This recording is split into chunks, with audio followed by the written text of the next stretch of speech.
talagang bumisita na po, nandiyan na si President Marcos Jr. sa Abu Dhabi. Makumusta po ma'am ang inyong reaksyon? Ano po ang inyong masasabi? Reaksyon sa naging pagbisita po dito ni President Marcos Jr. dyan po sa Abu Dhabi, Ma'am Leonela.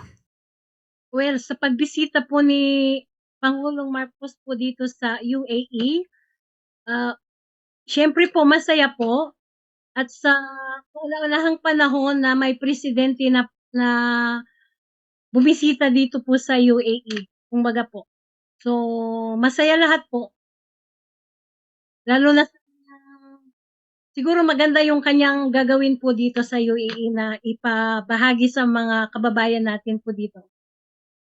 Alright, opo. Eto malaman namin ma'am para aware din, alam din ng ating audience. Anong oras po ba dumating dyan si President Marcos Jr. sa Abu Dhabi? And sino-sino po yung mga sumalubong sa kanya, Ma'am Leonela? Actually po, dumating po ata kagabi po na 11:09 ng gabi sa Al Bateen Airport, Abu Dhabi.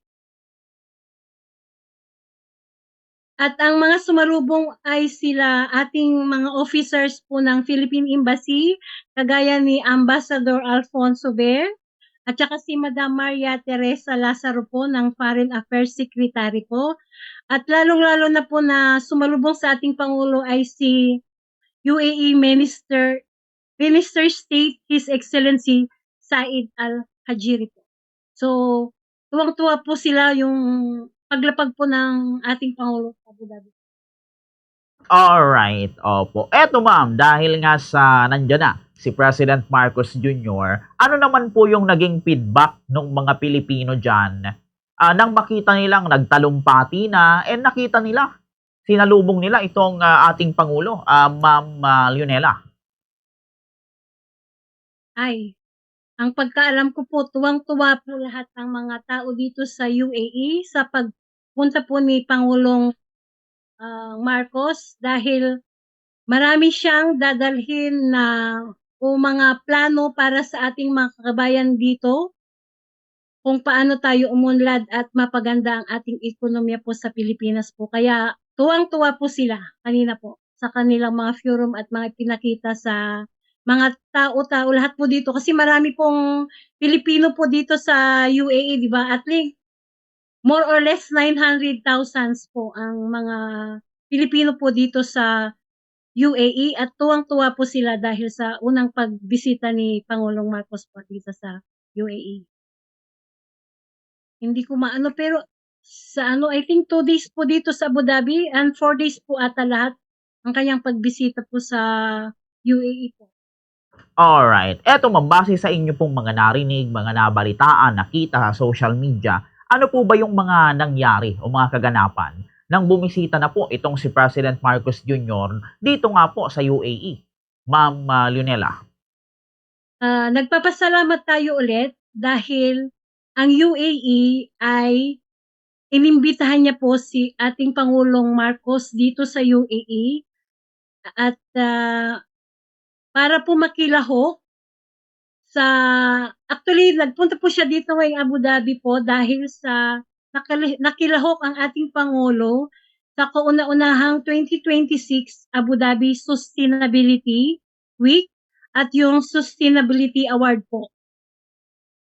Yun po. At saka yung iba pa, yung about po sa SIPA, yung ano ito? Comprehensive SIPA. Comprehensive Economic Progress Agreement po para paluwakin po yung ating yung negosyo sa Pilipinas at sa UAE po. Ganun. Alright. Kayo ma'am, personally, nabigyan po ba kayo ng pagkakataon na makita ng personal and makausap ng personal si President Marcos Jr., Ma'am Leonela? Maka-PBBM po ako. Ito, kung mayroon lang time po sana ako pumunta, ito ang tuwa po ako. Ito po si PBBM mo.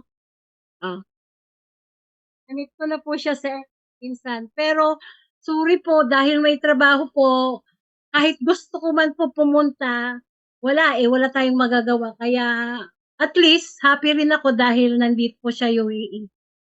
Yun lang po. Alright. Eto mamalaman namin, napabalita rin po ba sa TV, sa mga media, and even sa social media?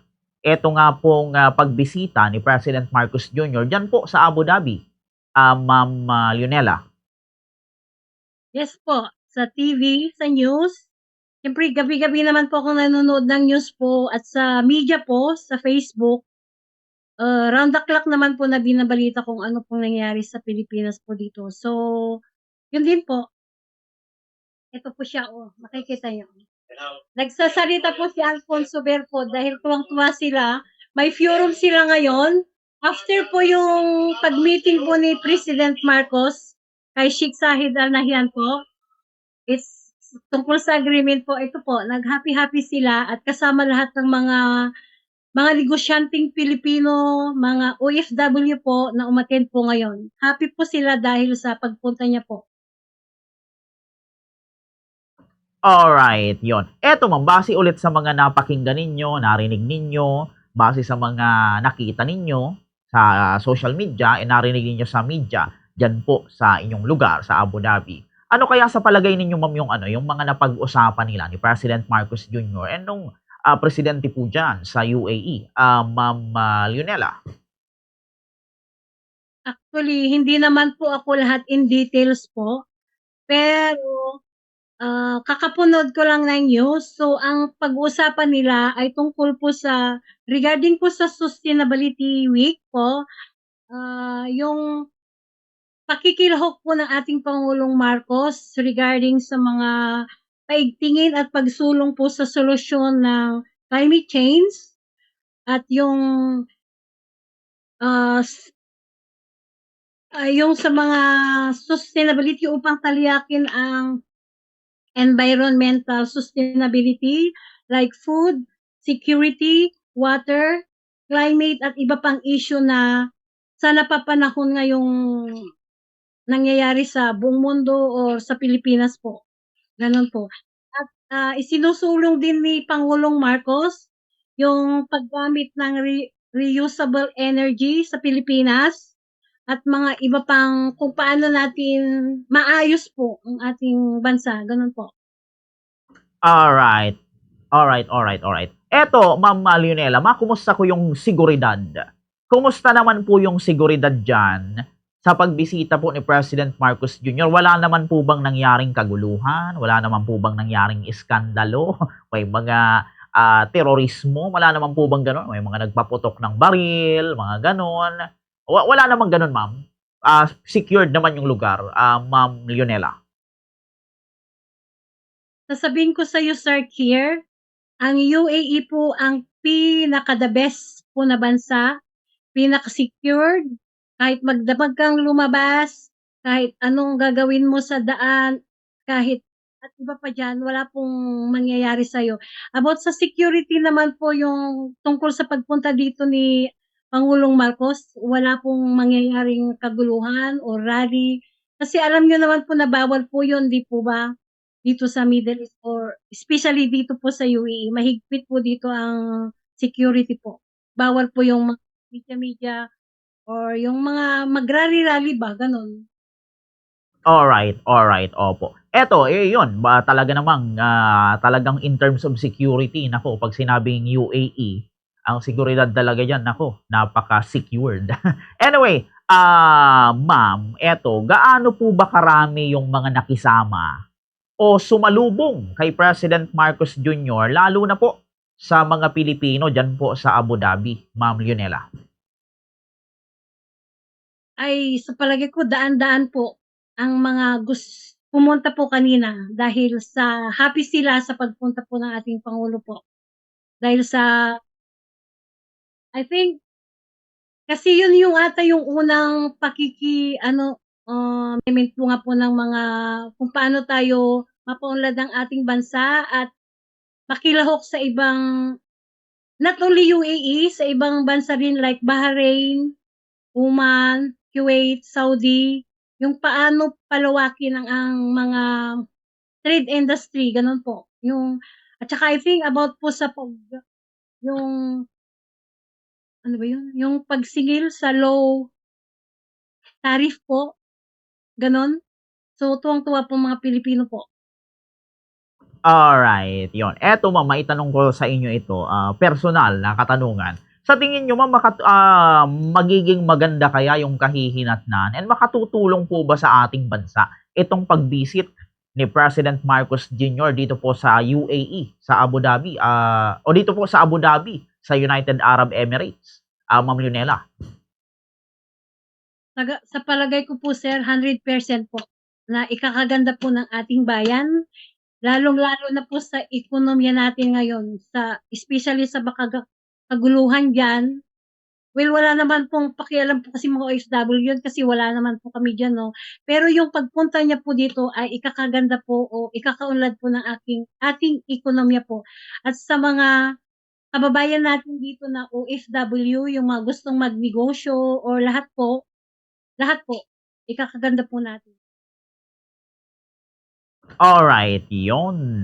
Eto, ma'am, ito isa ulit na katanungan na personal. Ano naman po ang kasi dito sa Pilipinas naku palagay ko naman nabalitaan ninyo ma'am napakarami ng nangyayaring mga kahindik-hindik na mga pangyayari tulad ng sa korapsyon, flood control project, mga ghost project, katiwalian. Ano ang masasabi niyo tungkol dito ma'am, sa mga nangyayari ngayon, ang mga katiwalian dito sa Pilipinas? Korapsyon, 'di ba? May pag-asa ba kaya na ito ay masolusyunan? Ano ang dapat na gawin? Ano bang masasabi ninyo? O sa palagay ko mag-isa na lang po tayo para hindi na po magulo ang bayan natin. Alam mo bayan lang po natin ang magulo, eh. Kasi kung walang manggugulo, siyempre natural hindi po aayos yung bayan po natin, 'di ba? Yung Duterte, papas na po yun, eh, dapat baguhin na natin. Parang ano ba, para umasenso po tayong lahat kasi wala, eh, girian po. Kahit sino pong iluklok natin na presidente sa Pilipinas, gano'n din po kasi, 'di ba? O sana po, ah, dahil kay Pangulong Bongbong Marcos at least parang gumanda naman po ang bayan natin. Siyempre hindi natin maiwasan yung mga may manggugulo kasi kanya-kanya po tayong opinyon, eh. May mga ka-Duterte, may PBBM po talaga. So, sana mag-isa na lang po para tuluyan na pong gumanda ang bayan natin, gano'n lang po. Alright, iyon. Eto ma'am, mga remaining questions na lang po, ano? So, sa mga susunod na araw na nandiyan pa ang ating Pangulo, ano pa ma'am yung mga mangyayari? And kayo na mga Filipino, ano pa ma'am yung inyo pong mga gagawin in connection dito, Ma'am Leonela? Ano po, ang tawag nito, sana dahil sa pagpunta po niya ng ating Pangulong Marcos dito po sa UAE, sana lahat po ng mga kababayan natin, yung may gustong magnegosyo at palawigin po yung ayusin natin at siguro mas marami pang Pilipino po na pupunta dito sa UAE na magnegosyo dahil maganda po ang business agreement na inaayos po ng ating Pangulo yung 'di ba nga 'pag anong tawag nito, mag-grow po sana more on at magkaisa po para po gumanda, mas lalong gumanda po ang tie ng UAE at saka Pilipinas po.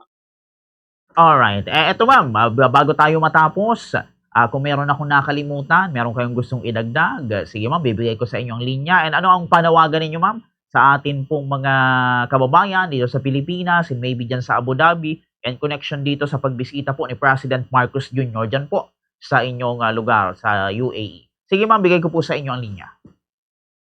Ano lang po kasi wala naman po akong masasabi na iba.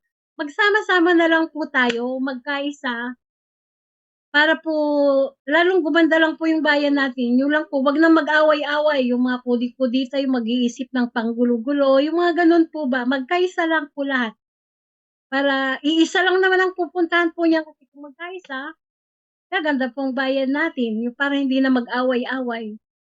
Hindi na natin maiwasan yung korapsyon kasi nandiyon talaga yung mga magnanakaw din. Kahit sino pong iupo natin, oh, yun lang po.